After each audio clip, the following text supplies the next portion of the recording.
محنت بھی کر رہے ہیں اور عبادت بھی کر رہے ہیں۔ صحابہ کرام کے معمولات زندگی میں یہ بھی شامل تھا کہ وہ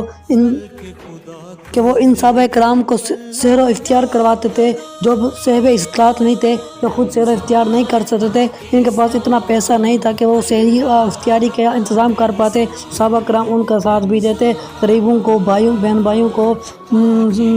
جو صاحب استطاعت نہیں تھے ان کا سحری کرواتے، ان کا اختیار کرواتے۔ رمضان میں ان کے سیر و اختیار کا انتظامات بھی ہماری ایک اہم ذمہ داری ہے۔ جو بہن بھائی ہمارے غریب ہیں، مسکین ہیں، ان کے ساتھ ہم نے بھلائی کرنی ہے،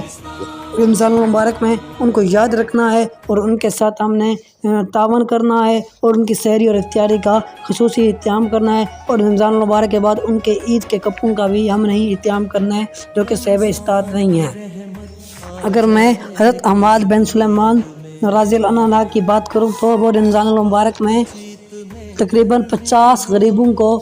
اور مسکینوں کو ہر رات کھانا کھلاتے، ہر رات کھانا کھلاتے، ان کو کپڑے لے کر دیتے اور ان کو 100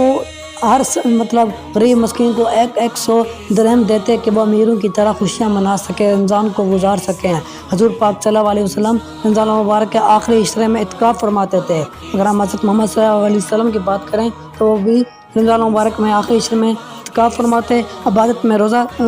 میں مصروف رہتے، روزہ بھی رکھتے اور ساتھ ہی دوسرے تمام معاملات زندگی کو بھی سر انجام دیتے تھے۔ اور ناظرین، آج اب آخر میں جو بات ہوگی وہ ہوگی کہ ہم نے کس طرح رمضان گزارنا ہے۔ تو ہمارے معمول رمضان کو گزارنے کے 3 طرح کے ہیں کہ جب رمضان مبارک آتا ہے تو ہم کس طرح رمضان مبارک کے معاملات زندگی سے گزرتے ہیں۔ اگر بات کریں تو میرے ذہن کے مطابق 3 چیزیں اس چیز میں آتی ہیں کہ رمضان مبارک میں ہم کس طرح رمضان گزارتے ہیں۔ اگر نمبر 1 کی بات کروں تو کسی کو پتہ ہی نہیں ہوتا کہ رمضان آیا ہے یا نہیں آیا۔ ان کی زندگی جس طرح پہلے گزر رہی ہوتی ہے ویسے ہی گزرتی ہے، جیسے پہلے وہ کام کرتے ہیں ویسے ہی کرتے ہیں، رمضان کا کوئی اہتمام نہیں کرتے، کوئی خیال نہیں رکھتے۔ بس اس طرح کے یہ لوگ ہوتے ہیں جو کہ نمبر 1 لوگ میں شامل کیے گئے ہیں۔ اگر نمبر 2 کی بات کروں تو کچھ لوگ ہمارے یہاں رمضان المبارک کا اچھی طرح استقبال کرتے ہیں، دن رات عبادت کرتے ہیں، روزہ بھی رکھتے ہیں، نمازیں بھی پڑھتے ہیں، مسجد میں رونقیں لگ جاتی ہیں۔ لیکن جب رمضان مبارک چلا جاتا ہے تو یہ مسجد کی رونقیں پہلے کی طرح پھر ویران ہو جاتی ہیں۔ افسوس کہ وہ رمضان مبارک کے بابرکت مہینے میں ہی یہ سب کرتے ہیں اور اس کے بعد پہلے کی طرح پھر زندگی گزارنے لگ جاتے ہیں۔ یہ تھے نمبر 2 طرح کے لوگ۔ اگر نمبر 3 طرح کے لوگوں کی بات کروں تو وہ رمضان مبارک کس طرح گزارتے ہیں۔ آج کے دور میں ہمارے ساتھ جو لوگ رہتے ہیں تو وہ تیسرے طرح کے لوگ اس طرح کے ہیں کہ وہ رمضان کریم کو اللہ کی رحمت، اس کی برکت، اس کی نعمت، اس کی سخاوت، اس کی نیکی سمجھتے ہیں اور ایک بہت بڑا فضل و احسان مانگتے ہوئے اس کی قدر و منزلت کو سمو لیتے ہیں، پھر اس کو اپنے معمولات زندگی میں اسی انداز سے گزارتے ہیں جیسا کہ رمضان سے پہلے ان کی زندگی تھی اور رمضان گزارنے کے بعد یکسر تبدیل ہو جاتی ہے۔ رمضان میں جس طرح وہ کام کرتے تھے رمضان گزرنے کے بعد وہ اس طرح کی کام دوبارہ کرتے ہیں۔ یعنی کہ میں ان کا خلاصہ بیان کرتا چلوں کہ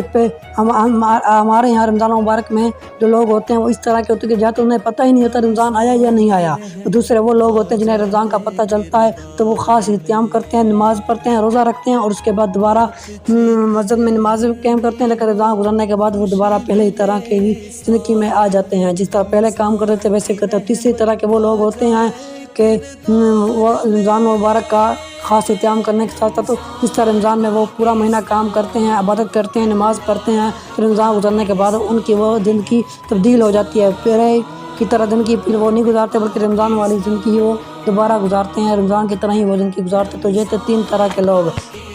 تو ناظرین، آج ہم نے رمضان مبارک کے اس بابرکت مہینے کے صدقے آج ہم نے معمولات زندگی صحابہ کرام کی دیکھی اور ہم کس طرح رمضان گزارتے ہیں یہ دیکھا۔ اگر آپ کا کوئی سوال ہے تو فیڈ بیک ہے تو ہمارے سوالات کے جوابات آپ کو دینے کی پوری کوشش کریں گے، اور آپ ہمارے اسی افتیار ٹرانسمیشن کے یوٹیوب ویڈیو جو ہماری آپ دیکھ رہے ہیں اس کو کمنٹ سیکشن میں جا کر آپ اپنا سوال کریں۔ ہم اگلی افتیار ٹرانسمیشن جب کریں گے تو آپ کے سوال کا جواب دینے کی پوری کوشش کریں گے۔ مجھے امید ہے کہ آج آپ نے رمضان مبارک کے حوالے سے صحابہ کرام کی زندگی کے بارے میں دیکھا اور بہت کچھ سیکھا، اور ساتھ ہی ہم کس طرح رمضان گزارتے ہیں جو میں نے باتیں کی، امید ہے کہ آپ کو یہ باتیں اچھی لگی ہوں گی اور آپ سمجھ گئے ہوں گے کہ واقعی اسی طرح آج کے دور میں ہو رہا ہے۔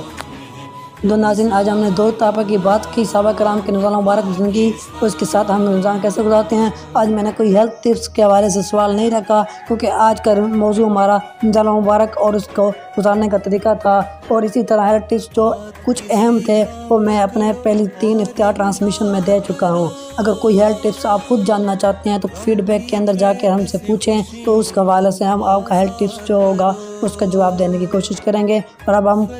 کوشش کریں گے کہ ہیلتھ ٹپس کم سے کم دیں اور زیادہ سے زیادہ رمضان مبارک کے بابرکت مہینے کے بارے میں آپ کو بتائیں، جس طرح آج ہم نے آپ کو ساری بات رمضان مبارک کے حوالے سے بتائی۔ تو ناظرین، اس کے ساتھ ہی آج کا پروگرام اپنے اختتام کو پہنچا۔ اپنے میزبان چوہری ندیم اور اس کی پوری افطار ٹرانسمیشن ٹیم کو دیجیے اجازت۔ انشاءاللہ کل کی افطار ٹرانسمیشن میں دوبارہ حاضر ہوں گے، تب تک کے لیے اللہ